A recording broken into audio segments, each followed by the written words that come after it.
절로 9절입니다. 나 여호와가 이같이 말하노라.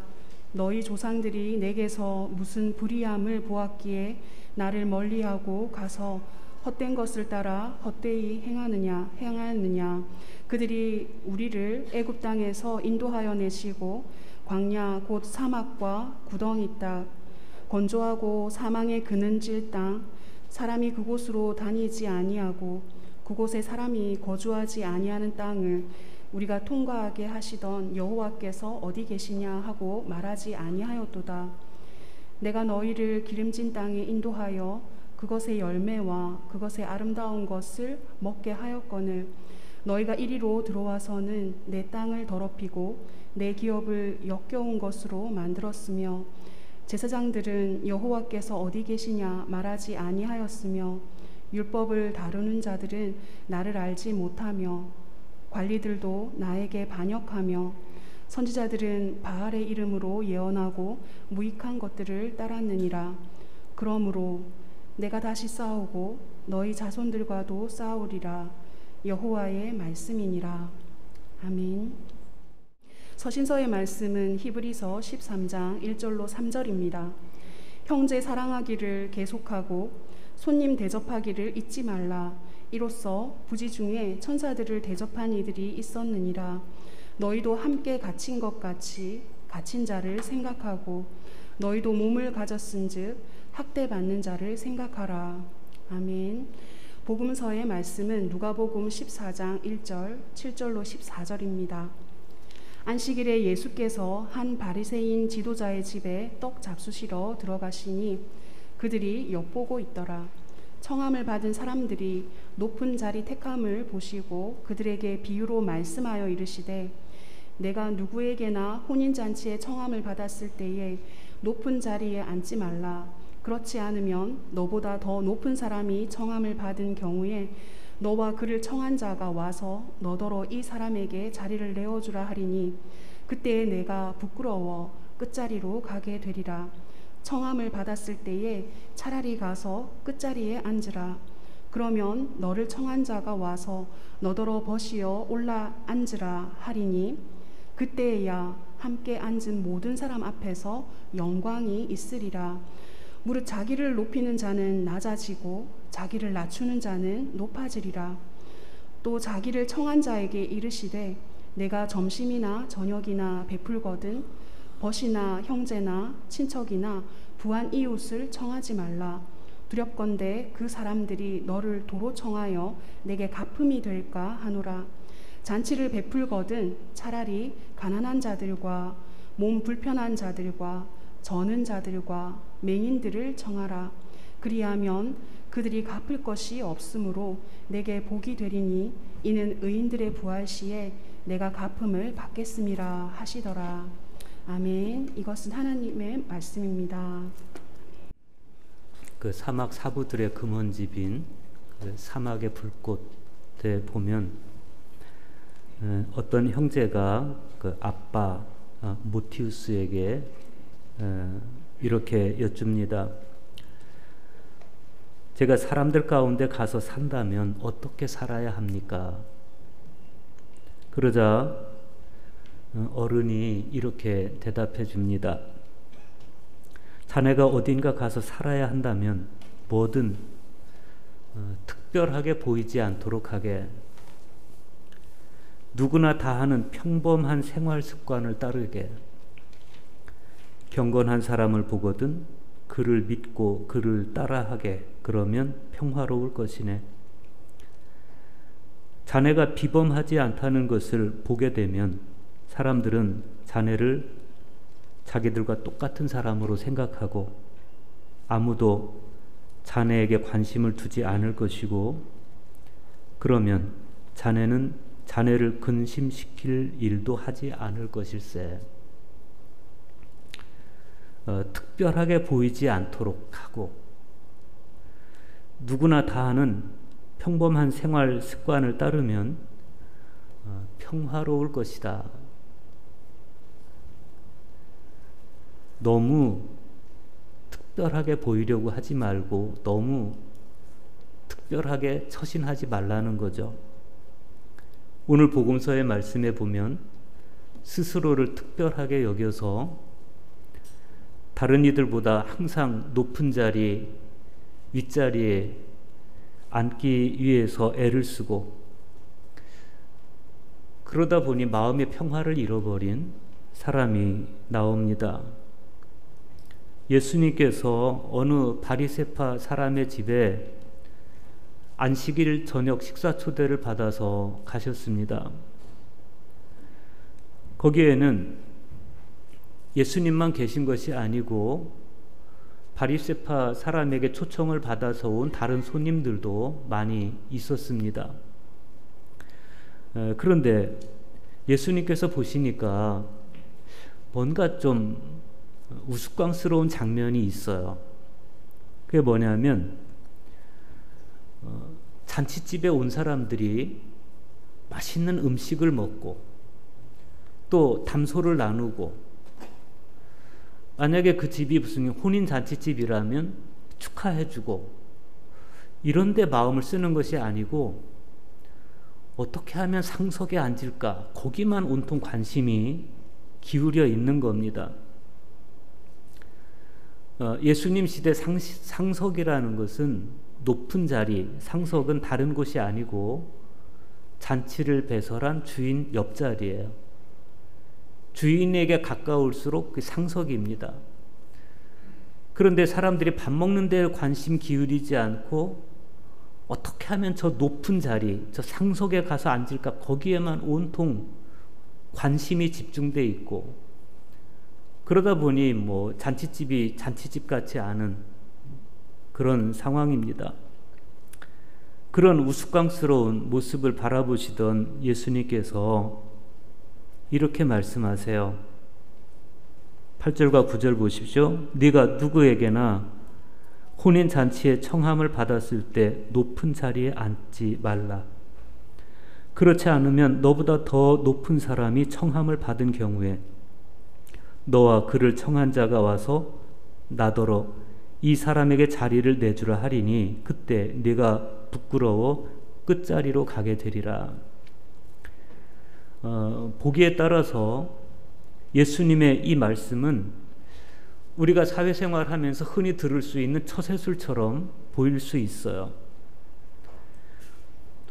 높은 자리에 앉으려다가 창피당하지 말고 겸손한 자세로 낮은 자리에 앉아 있다가 사람들이 여기 계시지 말고 저 높은 상석으로 가십시오, 그게 더 모양새가 좋지 않겠냐, 이런 처세처럼 들리는 거죠. 그러나 예수님은 그런 사람들의 흔한 처세술이 아닌 세상의 지혜와 하나님의 지혜, 세상의 지혜와 다른 하나님의 지혜를 말씀하는 겁니다. 세상의 지혜가 스스로 높아지는 것에 있다면 하나님의 지혜는 자신의 자금을 인식하고 낮은 곳에서 처신하는 겸손한 자세, 이게 하나님의 지혜라는 거예요. 그럴 때 높여주시는 분은 하나님이시다. 10절 보십시오. 청함을 받았을 때 차라리 가서 끝자리에 앉으라. 그러면 너를 청한 자가 와서 너더러 보시오 올라 앉으라 하리니 그때야 함께 앉은 모든 사람 앞에서 영광이 있으리라. 여기서 너를 청한 자가 누구예요? 너를 청한 자. 오늘 예수님께서 말씀해 주시는 이 비유 안에서 보면 안식일 저녁 식사에 사람들을 초대한 그 사람이에요. 청한 자. 그러나 궁극적으로는 하나님 나라 식탁에 우리를 초대하시는 하나님을 말씀하는 겁니다. 어떤 사람이 하나님 나라에 어울리는 사람입니까? 자신의 자금을 아는 겸손한 사람이죠. 그래서 마태복음 21장 31절에 보면 예수님께서 이렇게 말씀하세요. 내가 진실로 너희에게 이르노니 세리들과 창녀들이 너희보다 먼저 하나님의 나라에 들어가리라. 여기서 예수님께서 말씀하시는 너희는 누굽니까? 대제사장들, 백성의 장로들, 이런 사람들이죠. 그런데 이 사람들이 너무 교만한 거예요. 여러분, 사람들이, 우리 그리스도인들이 처음부터 교만한 게 아니에요. 처음에는 다 겸손합니다. 우리가 처음 교회에 오고 처음 신앙생활 시작할 때, 그때 우리의 모습이 어땠습니까? 스스로를 죄인으로 여기고 정말 주님 앞에서 겸손하고 모든 사람 앞에서 겸손한 그런 모습이죠. 찬송가를 부르면 눈물이 나고 성경을 읽을 때마다 내 가슴에 부딪혀서 그 말씀을 붙들고 또 울게 되고, 이게 처음 신앙생활 시작할 때 우리 모습인데, 신앙의 연조가 깊어지고 그러다 보면 이제 교회 안에서 집사님도 되고 권사님도 되고 장로님도 되고 목사님들은 감리사도 되고 감독도 되고 그러는데, 그러면 그때부터 체면도 생각하게 되고 사람들 사이에서 자기 포지션도 생각하게 되고, 어느 날부터 성경 말씀을 읽어도 별로 가슴에 와 닿지 않고 자꾸 사람들 나한테 섭섭하게 한 거, 나한테 인사 안 한 거, 이런 것만 생각할 수 있어요. 그러다가 좀 더 높은 자리, 목회자 같으면 높은 성직을 꿈꾸게 되고 그것 때문에 정치하게 되고, 여기 나오는 대제사장들이나 백성의 장로들이나 바리새파 사람들이나 똑같은 경로를 겪습니다. 이 사람들이 처음 하나님을 향해 신앙을 가졌을 때 얼마나 온유하고 얼마나 겸손했겠습니까? 회개할 때마다 얼마나 울었겠습니까? 그들의 표정은 얼마나 맑고 얼마나 온유했겠습니까? 그들의 언어는 얼마나 겸손했겠습니까? 그런데 어느 순간부터 한 가지씩 악과 타협하기 시작하고 자신도 모르는 사이에 소아적 교만함에 마음이 점령당하다가 어느 순간부터 높은 자리를 탐하는 소인배가 되고 마는 거죠. 사막 은수생활 전통에서는 8가지 악한 생각을 탐식, 음욕, 탐욕, 슬픔, 분노, 아케디아, 헛된 영광, 교만, 이렇게 8가지를 이야기합니다. 그런데 에바그리우스 폰티쿠스에 따르면 이 8가지 악한 생각은 각각 별개가 아니라는 거예요. 별개의 악덕이 아니다. 탐식은 탐식대로 따로 있고, 음욕은 음욕대로 따로 있고, 탐욕은 탐욕대로 따로 있고, 이게 아니고 이 8가지 악덕이 각각 논리적 순서에 따라서 발생한다는 거예요. 그래서 발생학적 생각이라고 그러는데, 예컨대 음욕은 식욕을 채운 사람들에게서 그 다음 순서로 발생한다는 거예요. 돈을 사랑하는 사람이 돈을 모으지 못하면, 그래서 자기 탐욕을 채우지 못하면 거기에 따라서 발생하는 감정이 슬픔과 분노예요. 탐식과 음욕, 이것은 그리스도인들이 대개 신앙생활 초기에 받는 유혹입니다.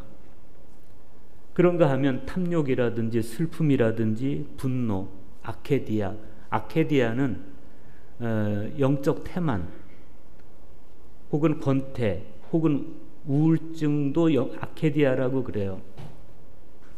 이런 것들은 탐식도 이겨내고 음욕도 이겨내고 마침내 욕정의 부재의 상태, 즉 아파테이아에 이른 사람들에게 다가오는 유혹들이라는 거예요. 그런데 이 모든 악한 생각들과 싸워서 이기는 사람들이 있어요. 예를 들어 수도자라든지 고위 성직자라든지 아니면 권사님들, 장로님들이라든지 이런 사람들이죠. 예수님 시대 바리새파 사람들이 그런 사람들일 수 있어요.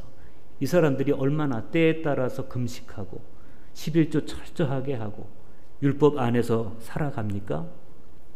그런데 에바그리우스에 따르면 이런 사람들이 흔히 겪는 영적 승리 다음에 찾아오는 강력한 유혹이 있다는 거예요. 그걸 경고합니다. 그게 뭐냐면 헛된 영광과 교만이라는 겁니다. 오늘 복음서에서 높은 자리를 탐하다가 예수님께 비판을 받고 있는 사람들은 다 그런 사람들이야. 이런 논리적 순서를 따라서 점점점 교만해지다가 어느 순간에 하나님 나라에 어울리지 않는 불행한 존재들이 되고 마는 거예요. 처음 신앙생활을 시작할 때 겸손했던 온유했던 그런 모습은 간데 없어지고 하나님 앞에 자기 죄를 뉘우치고 자기 죄를 회개하면서 가졌던 그런 처절함 마음은 다 어디 갔나 사라지고 권위적이 되고 마음은 완고해지고 어느 순간부터 회개도 없게 되고 회개해도 눈물도 안 나고 그러면서 마음이 점점 교만해지기 시작하는 하나님 나라에 어울리지 않는 존재들이 되고 마는 거죠. 누굽니까? 저일 수도 있고 여러분들일 수도 있어요. 그래서 바울이 고린도전서 10장 12절에서 그렇게 말씀합니다. 선줄로 생각하는 자는 넘어질까 조심하라. 그런데 세리와 창녀들 보십시오. 이분들은 겸손하게 처세하는 분들이 아니에요. 겸손한 척하는 사람들이 아니에요. 진정으로 자기 죄를 알고 진정으로 자기 초라함을 알기 때문에 예수님 성전에서 기도하는 그 세리처럼 감히 고개도 들지 못하고 주여 나를 불쌍히 여기소서 나는 죄인입니다. 이러면서 회개하는 거예요. 그리고 이런 영성을 가진 분들은 어느 잔치집에 초청을 받아가도 감히 어느 높은 자리에 가서 앉으려고 하지 않고 겸손하게 낮은 자리에 앉는 거예요. 그런데 예수님 말씀에 따르면 하나님 나라에 어울리는 사람은 바로 그런 분들이다. 11절에서 예수님께서는 이렇게 결론을 내리십니다. 무릇 높이는 자는 낮아지고 자기를 낮추는 자는 높아지리라. 베네딕토 수도규칙 제7장 겸손에 대하여에 보면 이 말씀을 잘 풀이해 놨어요. 무릇 자기를 높이는 자는 낮아지고 자기를 낮추는 자는 높아지리라.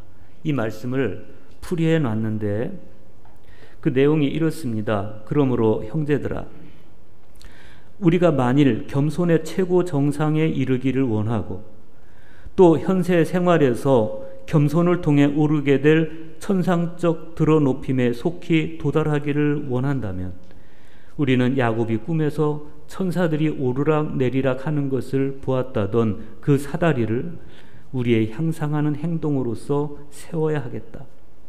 내리고 오른다는 것은 분명히 교만으로서 내려가고 겸손으로서 올라간다는 것으로밖에 우리는 달리 알아들을 수 없다. 세워진 사다리 자체는 우리의 현세 생활이니 우리 마음이 겸손해질 때 주께서는 천상을 향한 그 사다리를 세워주신다. 여기서 겸손을 통해 오르게 될 천상적 드러높임, 이것은 하나님의 자녀로서 하나님의 나라에 들어가서 하나님과 함께 거하는 상태를 말씀하는 겁니다. 그러니까 높아지고자 하는 자는 낮아지고 낮아지고자 하는 자는 높아진다. 이 말씀은 뭐냐면 우리가 낮아지고자 할 때 주님께서 우리를 높이셔서 사회에서 높은 사람이 되게 한다, 이런 뜻이 아니고 우리가 낮은 자세에 자신에 거하고 겸손하고 온유하게 그리스도인의 모습으로 살아갈 때 주님은 우리를 하나님의 자녀로 삼아주시고 하나님의 나라에서 하나님과 함께 거하게 해주신다. 이 말씀을 하는 거예요. 그런데 우리가 신앙의 자리에서조차도 이 천상의 사다리를 좀처럼 보지 못하는 이유는 세상이 말하는 소위 높은 자리, 또 낮은 자리라는 이 구조가 우리 영혼을 완벽하게 지배하고 있기 때문에 그래요.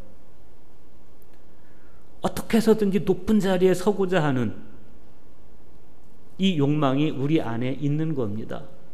그리고 그것이 이미 문화가 된 세상에서 우리는 살아가고 있어요. 그런데 세상에 이런 구조, 이런 문화가 다 나쁘냐? 아니에요.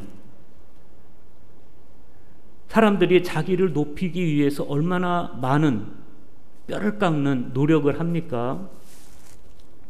그 노력이 나쁘냐? 아니에요. 이 노력이 당연히 있어야 됩니다. 자기를 높인다는 것은 다른 표현으로 하면 자기를 완성시킨다는 겁니다. 그 완성을 위해서 우리는 공부해야 되고 열심히 땀을 흘려서 일도 해야 됩니다. 자아성취도 해야 됩니다. 그런데 그리스도인 다움이라는 건 뭐겠습니까? 그리스도를 의식하면서 살아가는 거예요. 열심히 공부하고 열심히 일을 하고 열심히 최선을 다해 노력해서 어떤 완성을 이루고 성취를 이루는 것까지 다 좋아요. 당연히 그렇게 해야 돼요. 그렇게 하지 않고 게으르면 안 되는 거예요. 그런데 이런 완성과 성취를 이룬 다음에 그 다음에 어떻게 해야 되느냐? 그것으로 인해서 교만해지지 않고 나를 창조하신 하나님, 나를 살리시기 위해서 살이 찢기시고 피를 흘리신 예수님을 기억하고 하나님 앞에서 여전히 나는 은혜로만 살 수 있는 존재이고 나는 은혜가 없으면 살 수 없는 작은 존재라는 것, 그것을 분명하게 기억하고 그리고 하나님 앞에서 항상 겸손해지는 거예요. 이게 그리스도인의 마땅한 자세라는 거죠. 박효선 목사님은 오늘 복음서의 말씀에 꼴찌들의 잔치라는 제목을 붙였습니다. 하나님 나라는 꼴찌들을 위한 꼴찌들의 잔치이다. 하나님 나라는 하나님 나라는 힘쓰고 애쓰는 고행자들의 차지도 아니요 화려한 종교적 배경을 가진 종교인들의 차지도 아니요 주님 앞에서 자신의 한없이 자금을 알고 끝자리를 감사하며 살아가는 사람들에게 은총으로 주어지는 나라라는 것이죠. 그래서 사실 하나님 나라에 들어가는 게 참 쉽다는 겁니다. 높은 자리를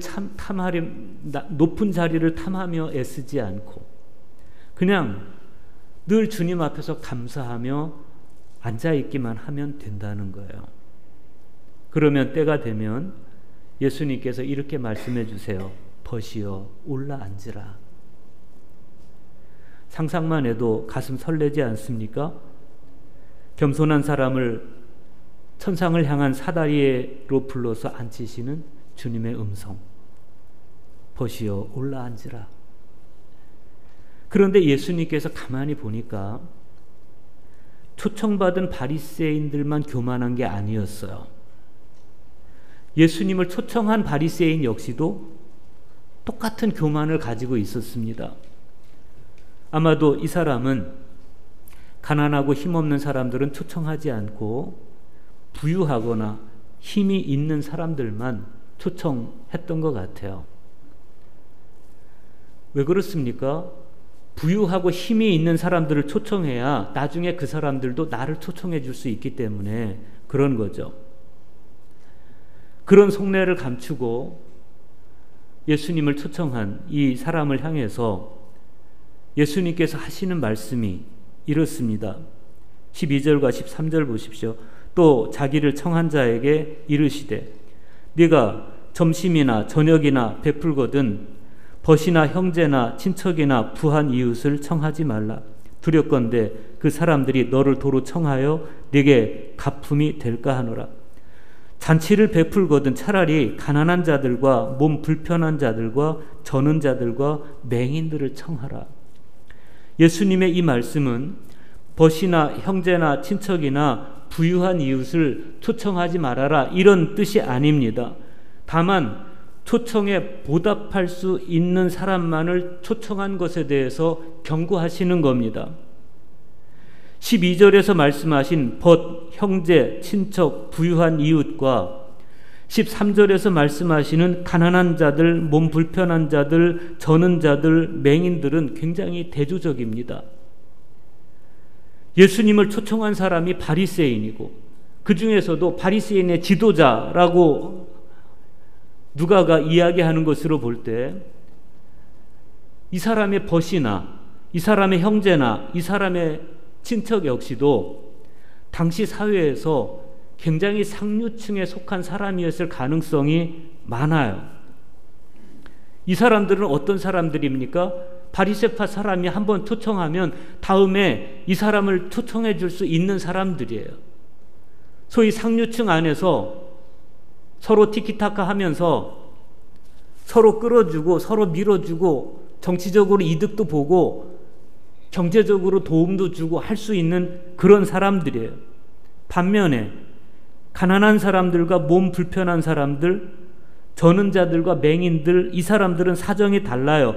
당시 유대인들은 신체적 결함이 있는 사람들은 예배에 참여하는 것조차 금지하고 있었습니다. 그러니 당연히 이 사람들은 훗날 자기가 초청해서 보답할 수도 없고 어떤 반대적인 이득도 줄 수 없는 그런 사람들이었습니다. 그런데 이런 사람들도 초청하라는 거예요. 너에게 덕이 되지 않는, 보답할 수 없는 사람들도 초청해라. 예수님 말씀이 현실적입니까? 비현실적입니까? 비현실적이에요. 우리는 대개 그렇게 안 해요. 보답할 수 있는 사람들을 초청하죠. 그런데 우리가 알아야 됩니다. 우리가 얼마나 많이 비현실적이라는 핑계로 예수님 말씀에서 비켜가고 있는지, 예수님 말씀에 저항하고 있는지. 우리가 정말 그리스도인이라면 설사 예수님 말씀이 비현실적으로 보여도 예수님께서 말씀하셨기 때문에 순종할 수 있어야 됩니다. 오늘 예수님 말씀은 잔치에 초청받은 자뿐만 아니라 잔치에 초청한 사람의 마음도 주님 같아야 함을 보여주고 있습니다. 주님과 같은 마음이란 다른 게 아니에요. 사람을 차별하지 않고 아끼는 마음입니다. 교회가 가장 교회답지 않을 때가 언제입니까? 신앙인들이 예수님의 마음에서 일탈했을 때예요. 그리스도인들이 가장 그리스도인답지 않을 때가 언제예요? 예수님의 마음에서 일탈했을 때. 신자들이 본능을 따라 윗자리를 탐하거나 내 기준을 따라 사람들을 차별할 때, 더 이상 예수님을 묻지 않을 때, 더 이상 십자가를 묻지 않고 더 이상 십자가를 따르지 않을 때, 역사 속에서 이스라엘이 가장 타락했을 때 그들이 보인 모습은 헛된 것을 따라 행하면서 여호와께서 어디 계시냐 아무도 묻지 않을 때였습니다. 오늘 구약의 말씀 에레미야 2장 5절과 6절 보십시오. 나 여호와가 이와 같이 말하노라.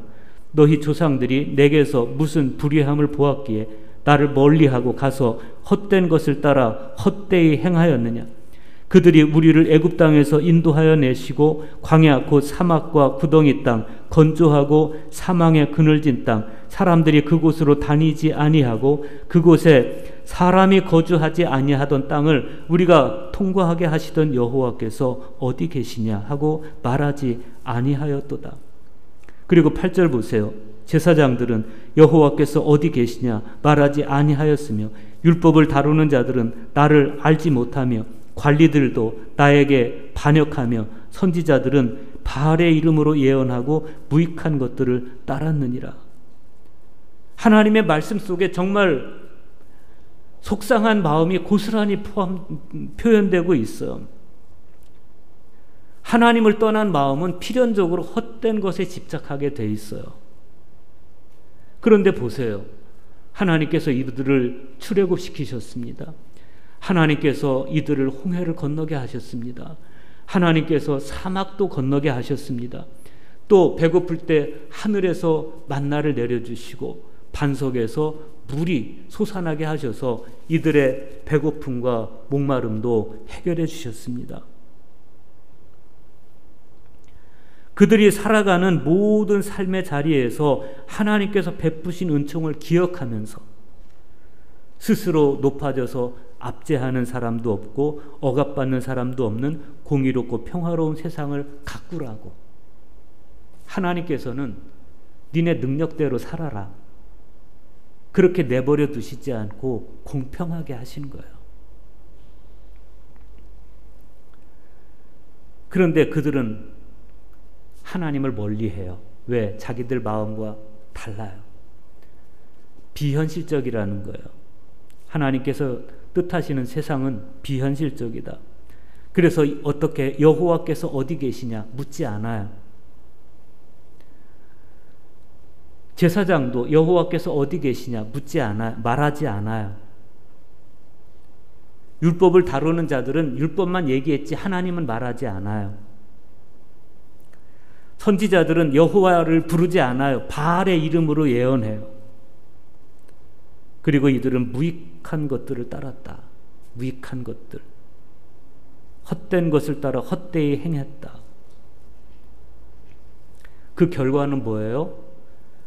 하나님은 이렇게 말씀하세요. 내가 다시 싸우고 너희 자손들과 싸우리라.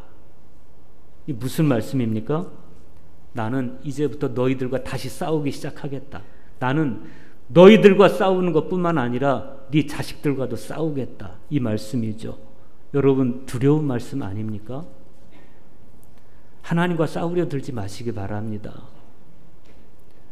하나님을 멀리하고 스스로 높아지려 하고 하나님이 어디 계시냐고 묻지도 않는 삶은 하나님과 싸우려 드는 삶이에요. 서신서에서 히브리서 기자는 말씀하죠. 히브리서 13장 1절과 2절 보십시오.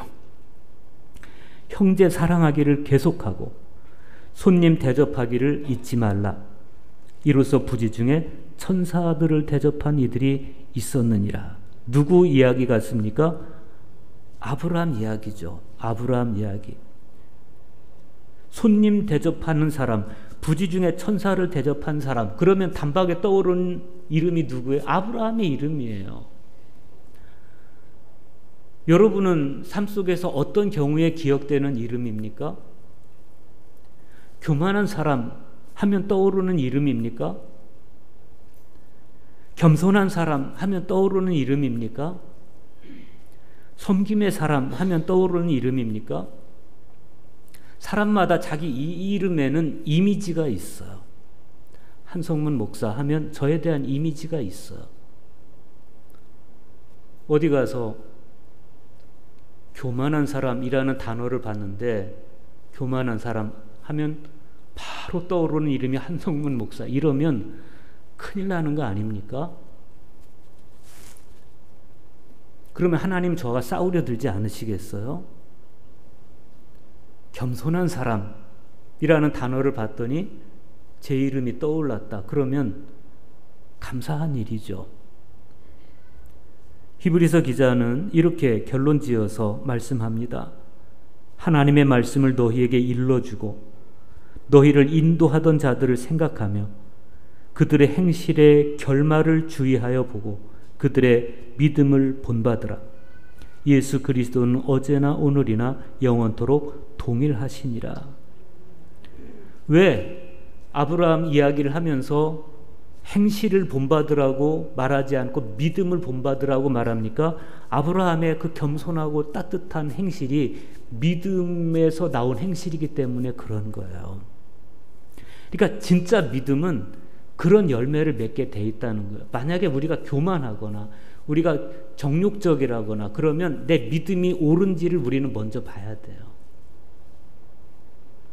한의사들이 나는 위가 아픈데 자꾸 다른 데 침을 찌르지 않습니까? 왜 그렇습니까? 원인이 다른 데 있는 거예요. 내가 교만하거나 내가 탐욕적이거나 그러면 원인이 내 성품에 있는 게 아니라 믿음이 잘못된 데 있는 거죠. 원주의 예수라고 불리는 무의당 장일순 선생님을 회고하면 그분을 회고하면서 쓴 좁쌀 한알 장일순이라는 책이 있습니다. 제가 여러분들께 몇 차례 소개해드린 적이 있는데 거기 보면 장일순 선생이 제재소를 하던 원주에서 제재소를 운영하던 최병하라는 사람에게 한 말이 나와요. 자네 집에 잡수시러 오는 분들이 자네의 하느님이요. 그런 줄 알고 진짜 하느님이 오신 것처럼 요리를 해서 대접해야 해요. 장사가 안 되면 어떻게 하나 그런 생각은 일절 할 필요가 없어.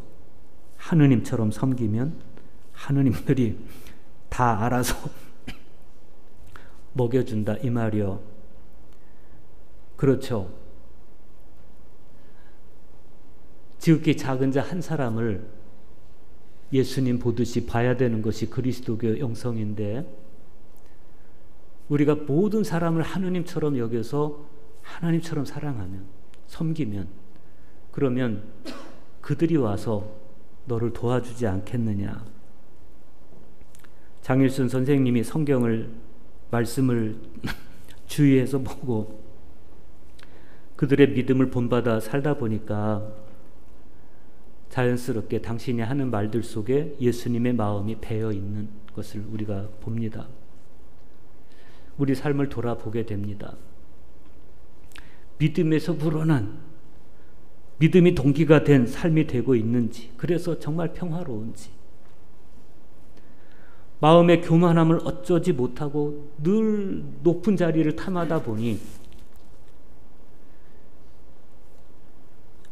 마음의 평화도 없고 그곳이 내 자리인 줄 알고 가서 앉았는데 거긴 당신 자리가 아니니 저 낮은 자리 가서 앉으시오. 이런 말이나 듣고 그러다 보니 또 속은 들끓고 그러지 말고 믿음이 동기가 되어서 항상 자신을 낮은 자리에 두고 위를 보면서 윗자리 높은 자리에 보면서 가슴 끓이지 않고 낮은 자리에 있다 보니 마음은 항상 평화롭고 그 평화로움 속에 앉아 있는데 누군가 나에게 와서 당신 자리는 여기가 아니요. 윗자리 거기가 어디예요? 높은 자리 아니에요. 당신은 하나님 나라에 어울리는 사람입니다. 그러니 윗자리로 가십시오. 그것이 예수님께서 말씀하시는 벗이여 벗이여 올라앉으라 이 말씀이에요. 어디에? 하나님 나라 그 자리에, 하나님 나라 잔치자리, 하나님과 함께 거하는 그곳에 당신은 어울리는 사람이요. 우리 모두가 주님께 그 음성 벗이여 올라앉으라 이 음성을 듣는 저와 여러분 될 수 있기를 축복합니다.